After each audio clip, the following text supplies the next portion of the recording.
Greetings, everybody. Some time ago, I had mentioned something about the Man-Thing, Swamp-Thing controversy surrounding their histories and their origins, and I had intended to do a video on that much sooner, and a number of people have been asking me when am I going to produce that video on this ongoing debate. Well, since I am a master debater, I now produce this video. Sorry, I had a Mike Myers moment there from Austin Powers. But seriously, in my mind, excuse me,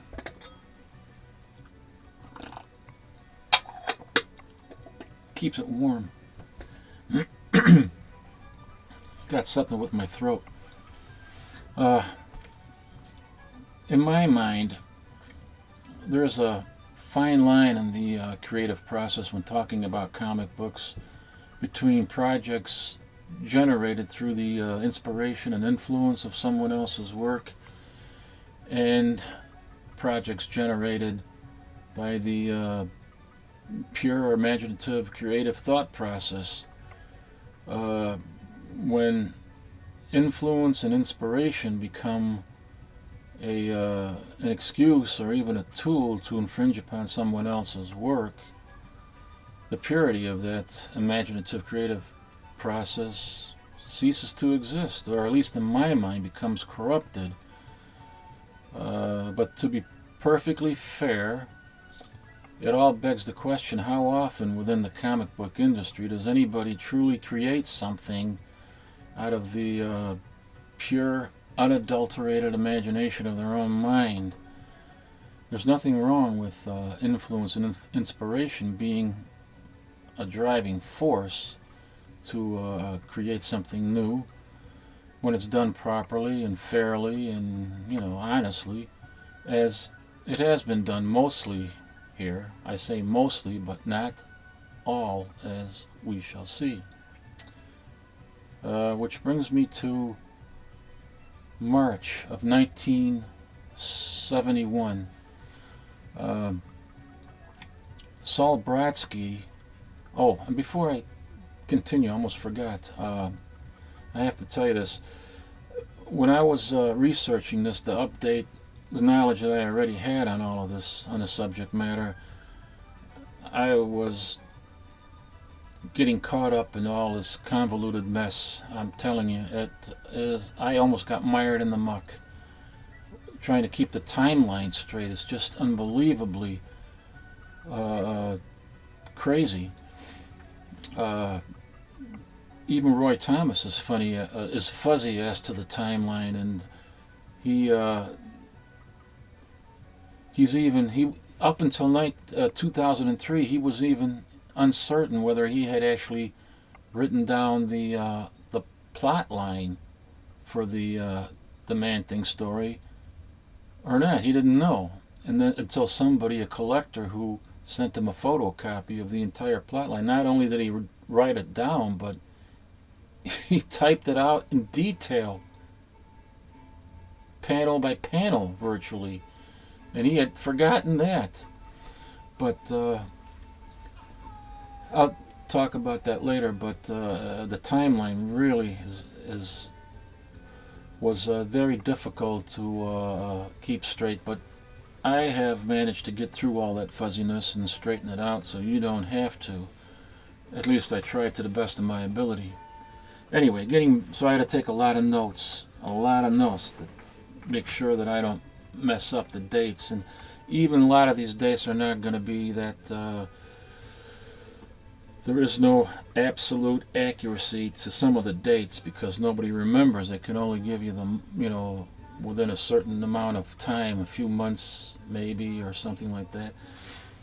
So back to March of 1971, Saul Brodsky, who had left Marvel a few months earlier, in the late 1970s, to form his own company, Skywall Publishing, along with co-founder Israel Walden.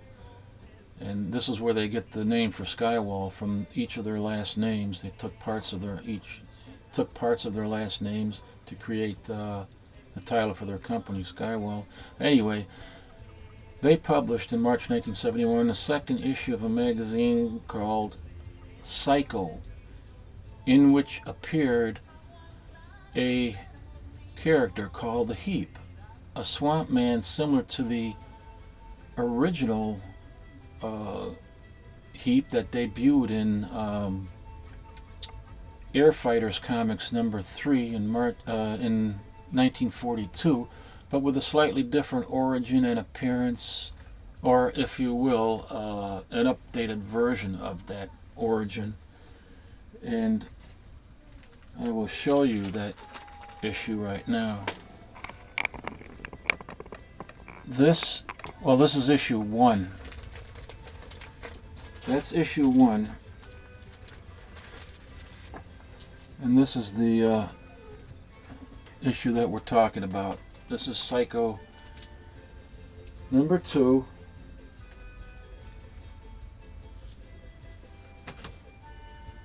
From March of 1971. Now take a look at that cover. By the way, Saul Brodsky was Stan Lee's production manager, a good friend, and sort of a right-hand man to Stan Lee for a very long time, at least going back to the Atlas days of Marvel Comics.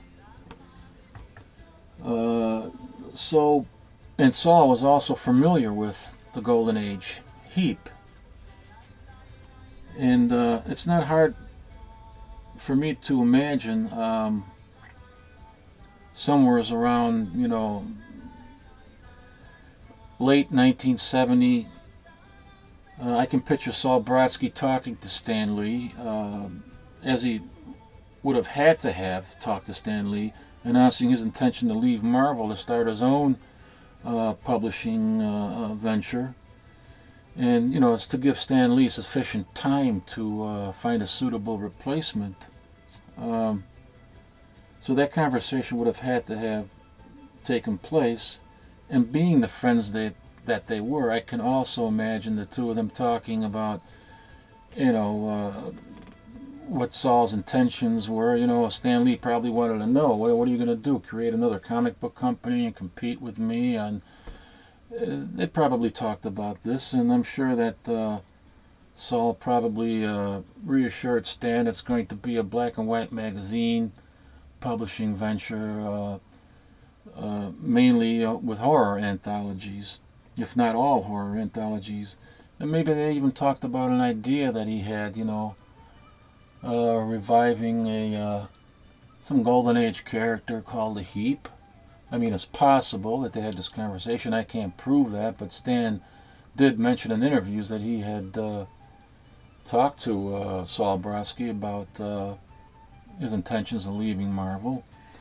And but if they did talk about that, then the idea for the Heap would have been already implanted in Stan Lee's mind at that time.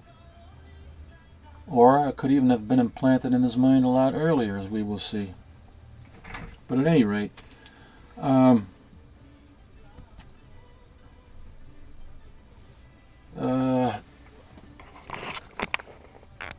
me get back up here. 2 months later, what was that? In March of 1971, I said. 2 months later,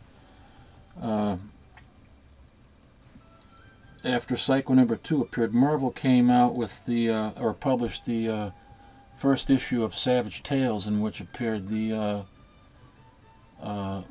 origin and first appearance of the Man-Thing by Stan Lee, Roy Thomas, Jerry Conway, and Gray Morrow as the artist. And, by the way, I'm looking around here. Roy Thomas, who is the central figure in all of this, he is the esteemed editor of the truly awesome comic book fan magazine Alter Ego, which is dedicated to the preservation of comic book history, especially as it pertains to the golden and silver ages and the creators that made those ages possible. Just want to show you this. I know I showed you this before, showed copies of Alter Ego before, but this is of interest. Roy Thomas had said in the creation of, when speaking about the creation of the Man-Thing, Roy Thomas had said that Stan Lee had talked to him one day about this idea that he, Stan Lee, had for this Swamp Man creature, for which he, Stan Lee, produced all of but 2 sentences and a name that he pulled out of an earlier Atlas issue of Tales of Suspense. When Roy Thomas heard this, he recalls, and he stated this in interviews, that sounded a lot like the Golden Age Heap, which he, Roy Thomas, was very familiar with. Not only familiar with, but a big, big fan of. So that's very curious, because that's why I mentioned that Saul Brodsky could have possibly had this conversation with Stan Lee about the Golden Age Heap, because then right after that, Stan Lee is calling in Roy Thomas to talk about this idea that Stan Lee has for this new Swamp Man creature. I mean, you know. Anyway, I just would like to show you something. Roy Thomas, this is the latest issue of Alter Ego, and Roy Thomas is such a huge fan of the Heap. He has even wrote an introduction, a very long introduction to a book that's being advertised here. The original Muck monster in 3 volumes. This is the Heap. And I don't know if you can see it there. Roy Thomas's name. Roy Thomas is behind this volume here. So where am I going to put this? I'm running out of room. But let's see here. Where was I? Yeah. So after all of that said and done, Stan Lee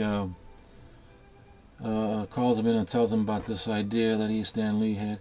Roy Thomas sets out to develop a detailed plot, as we now know was in November of 1970. Roy Thomas sets out to write a detailed plot. He gives it to Jerry Conway to write a script, and then Gray Morrow does the artwork, and we have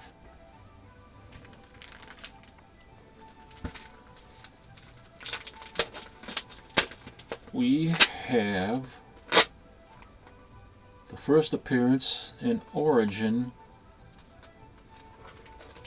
of the Man-Thing. I have to take it out of the plastic here to avoid the glare. Oops, there. I'm sorry, I gotta go back down. Savage Tales #1. This is appeared 2 months after the appearance of the Heap in Psycho #2 in March of 1971. This is May of 1971, 2 months later. Then let me see here. 2 months, again, 2 months after this appearance, we have the first appearance of the Swamp Thing in DC's House of Secrets #92, with a cover date of June-July, by artist Bertie Wrightson, writer Len Wein, or Len Wein. Oh, let me take that out of the Mylar. It's the only way to properly get away from the glare. 2 months later, House of Secrets 92, we have the first appearance of the Swamp Thing by artist Bernie Wrightson and Len Wein, who, by the way, happens to be good friends with Jerry Conway. Len Wein is very good friends with Jerry Conway. Well, after this appeared, Marvel had threatened lawsuits. They accused DC of copyright infringement and so forth, but to my knowledge, nothing really happened. No lawsuits materialized. It was also around that time, early 71, early in 1971, and that's my best guess, that we find Roy Thomas was having lunch with his good friend Saul Brodsky, and Saul Brodsky was looking for ideas for his Skywall Publishing venture and figured that Roy Thomas might be able to help. Well, Roy Thomas, of course, couldn't help him much because Roy Thomas is working for Stan Lee, and so, but he does tell Saul Brodsky that, well, and this is according to Roy Thomas's own words, Marvel has the Man-Thing. Why not revive the original Heap? Why not revive the original Heap?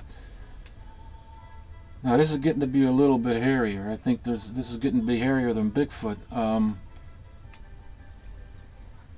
Depending on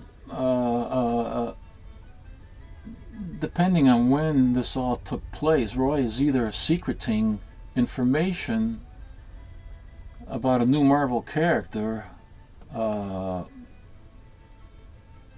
Man-Thing, which we now know Roy Thomas wrote the detailed plot for in November of 1970, or he might have been referring to reviving the Heap in comic book format, since the Heap appeared in Psycho number 2 of March of 1971, 2 months before the Man-Thing appeared. So if Roy Thomas was referring to reviving the Heap in comic book format, then the result of that would have been this: the first appearance of the Heap in comic book format. And again, I'm sorry for the glare.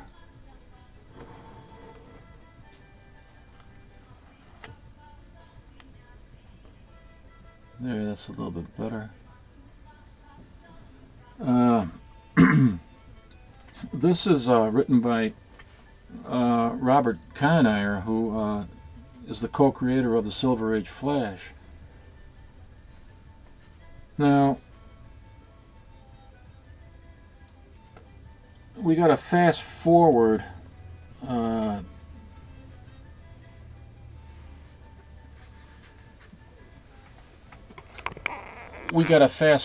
about 10 months or so after this appeared, and we have let's see, what is that issue? I'm looking for the issue here. Here, DC is once again putting together the team of Len Wein and Bernie Wrightson, this time to do a regular ongoing series and to create an origin for the Swamp Thing, which there was no origin yet. Excuse me.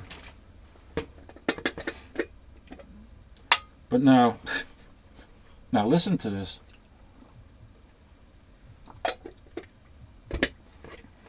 Sometime between the first appearance of the Swamp Thing in the House of Secrets 92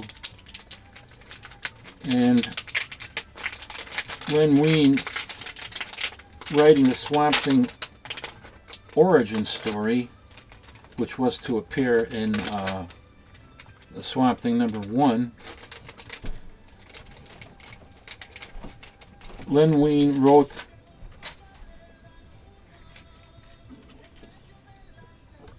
let me go down here again. Sorry. This is Swamp Thing #1. Now, sometime between Len Wein writing the origin story that was to appear in this issue, and see, the timeline is messing me up now. Let me think here for a moment.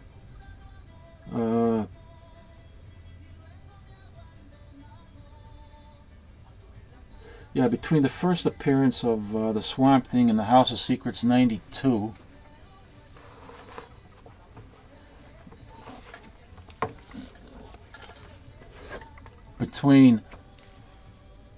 in the timeline between when he wrote this story,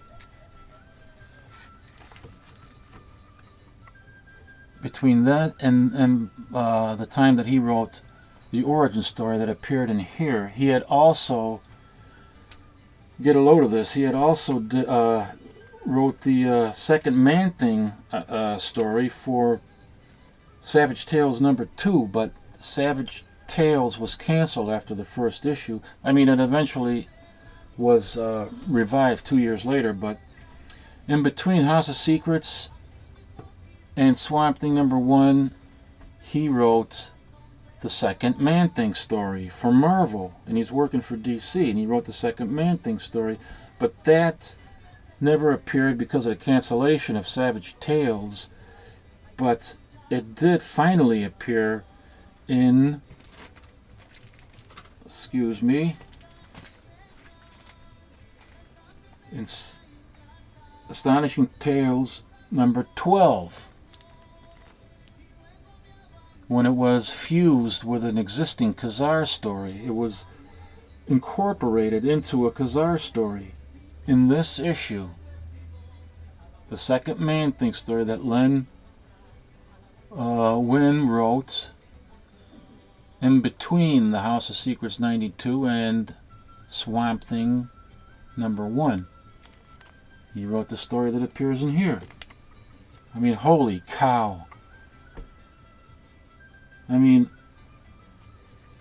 it's just, it's just unbelievable.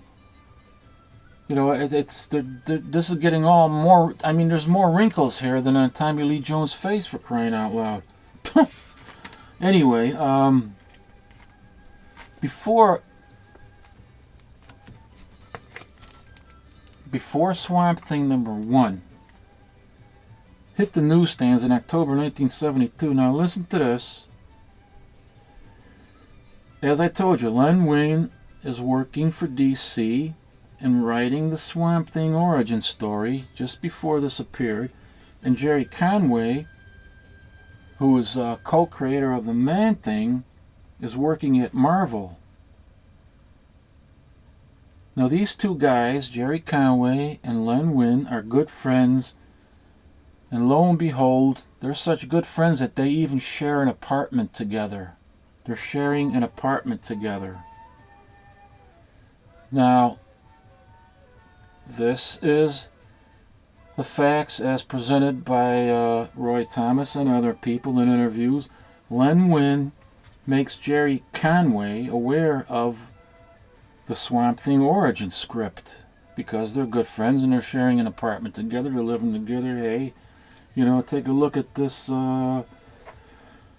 origin script for Swamp Creature that I created. And after speaking with Roy Thomas, Conway comes back to Len Wein and says, you know, you got to change that Swamp Thing origin story because it was too similar to Marvel's Man-Thing origin. But Len Wein didn't see it that way, and he went ahead, handed it into DC, and DC went ahead and published it. So again, Marvel is claiming all sorts of threatening lawsuits and claiming copyright infringement and so forth. But again, strangely, nothing happens. Nothing ever materializes. No lawsuits, only rumors. of spying and swiping and things like that. And Marvel crying foul in all of this is kind of ironic because I think this is probably why no lawsuits materialized. In my opinion, Marvel's main thing... Let me put this back down here for a moment, folks. Marvel's main thing is the reincarnated version of the Golden Age Heap. Only the origin is slightly different. I mean, you got these guys living together, and Len Wein is totally aware of what's going on at Marvel, and then he creates something using the Man-Thing as his framework. I mean, holy crap on a cracker! It doesn't take Jimmy Neutron to figure out the possibilities of information crossover here. Unbelievable. Anyway, the Heap was... The Golden Age Heap was from Hillman Publications and first appeared in Air Fighters comics.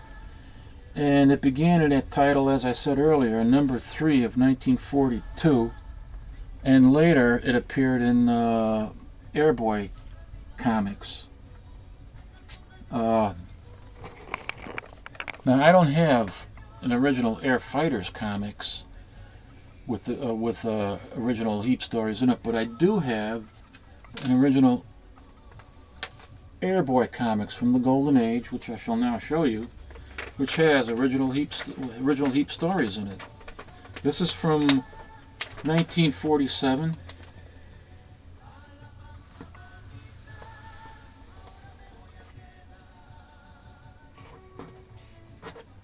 Let me get that out of the way. This is from 1947.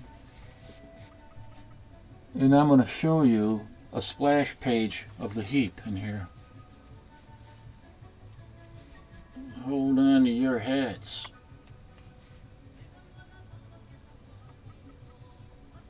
Where are we? Where's that splash page for? Right here.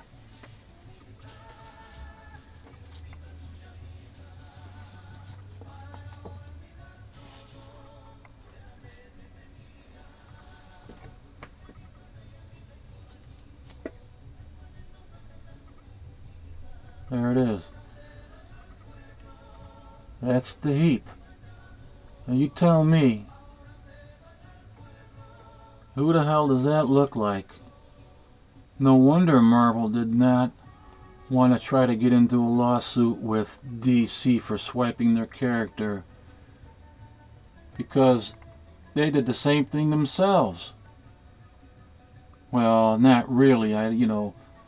This was Roy Thomas wouldn't do that. Roy Thomas was inspired by this, and he had the idea from Stan Lee, which, in my opinion, got the idea already from Saul Brodsky, or maybe even earlier than that, and we'll get into that in a moment. But just take a look at that, the Heap right there. Let me put it down here, folks. This is the Heap from 1947. Oh, there goes my microchamber paper. Let me show you some of the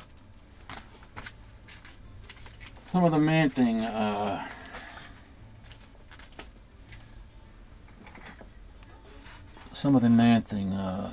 comics that I got here as comparison. Oh crap. Let me take it out of the plastic. This gloss is just, the reflection here is just a killer. This glare and everything is just nonsense. There. You can make a side-by-side comparison here.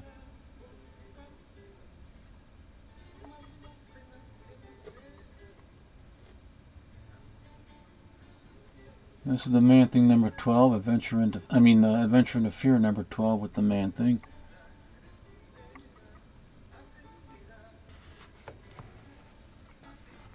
Just take a look at that. Sorry, I don't mean to be dwelling on this, but this is there. important to me, you know.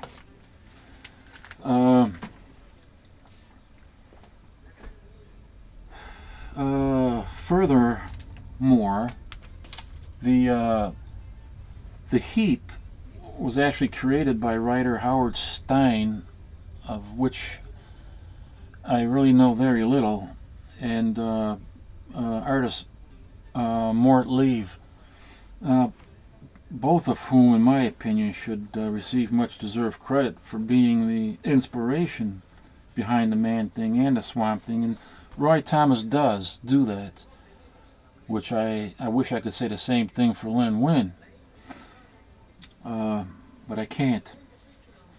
Anyway,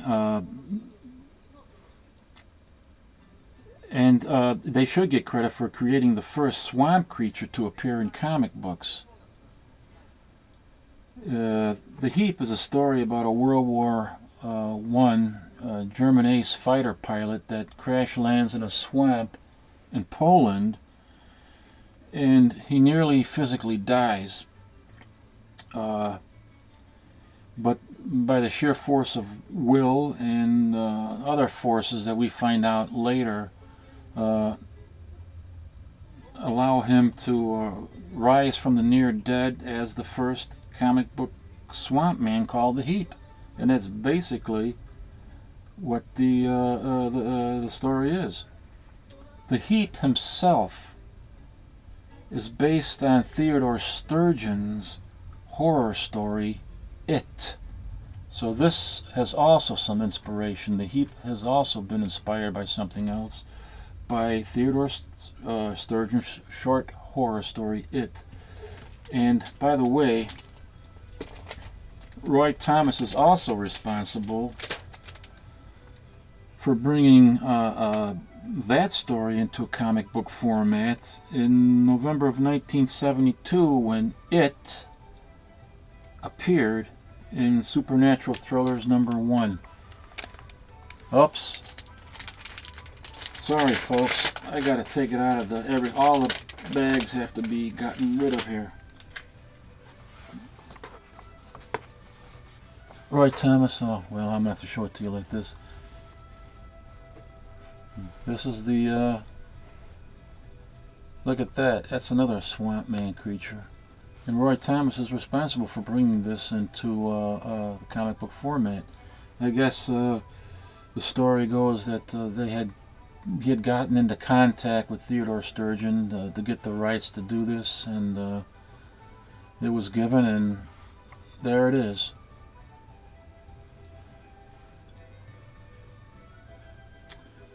And that's just about it, folks. I don't want to get into a long and lengthy thing here about that. Let's see if I can put that back there. I'm losing track. What else do I got?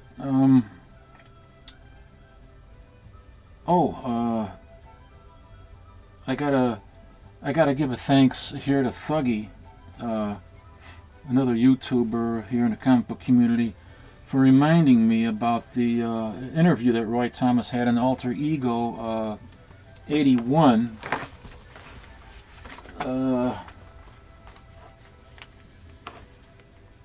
I think, yeah, 81, concerning the Heap and the Swamp Thing and their origins. This is Alter Ego number 81, and let me show you something that from this issue.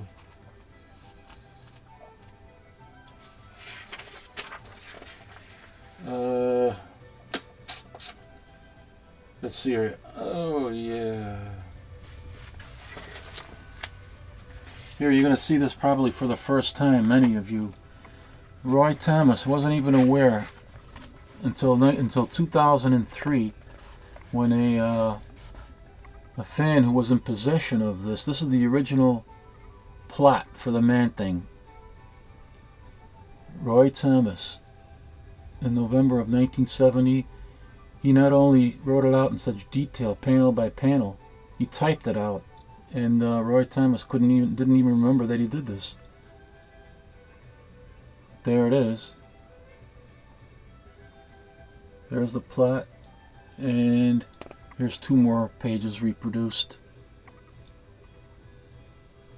Show the plot by Roy Thomas. The original 3 pages that have the plot for the Man-Thing. And he was finally made aware of this in 2003. So I had forgotten about that issue, and so again, thanks to Thuggy for reminding me. Another thing that's of interest here, in that issue that I just showed you, that alter ego issue of 81, we're reminded how in 1969, Roy Thomas actually created, and I put that in parentheses, created the first Silver Age appearance of a Swamp Man type of hero creature in the form of the Glob. And the Glob made his first appearance in the Hulk 121, which was also heavily based on the Golden Age Heap.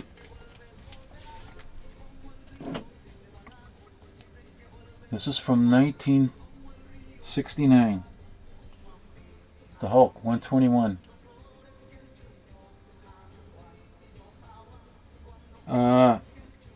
Roy Thomas had stated that he didn't want,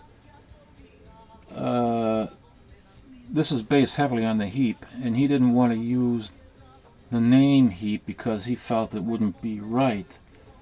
So he wanted to call it The Shape. But Stan Lee said that was too feminine, and he didn't like it. So they argued back and forth a little bit, but you know, Stan Lee's the boss, and the Glob it was. So what I'm thinking that it all could have been implanted in Stan Lee's mind already as early as 1969. It could have been germinating.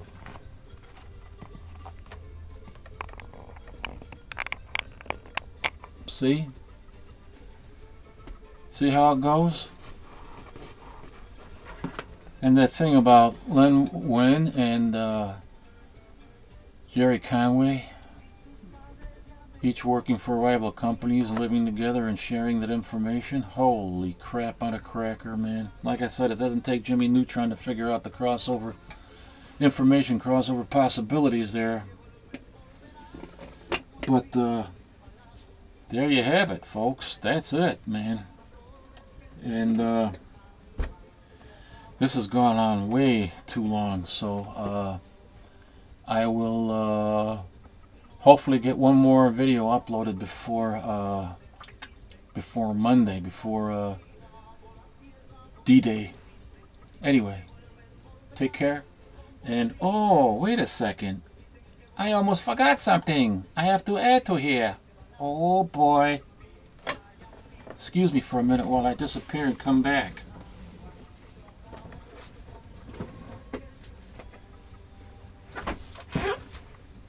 Wait a minute.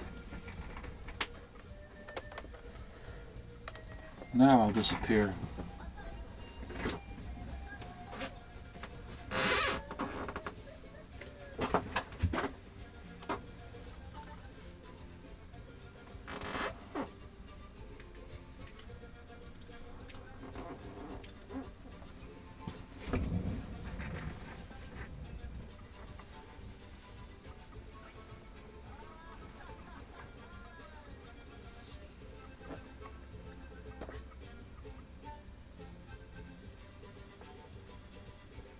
Mystic Traveler. This is first episode of Mystic Traveler. Mystic Traveler on Silk Road say couple having sex all night long in cemetery near dead.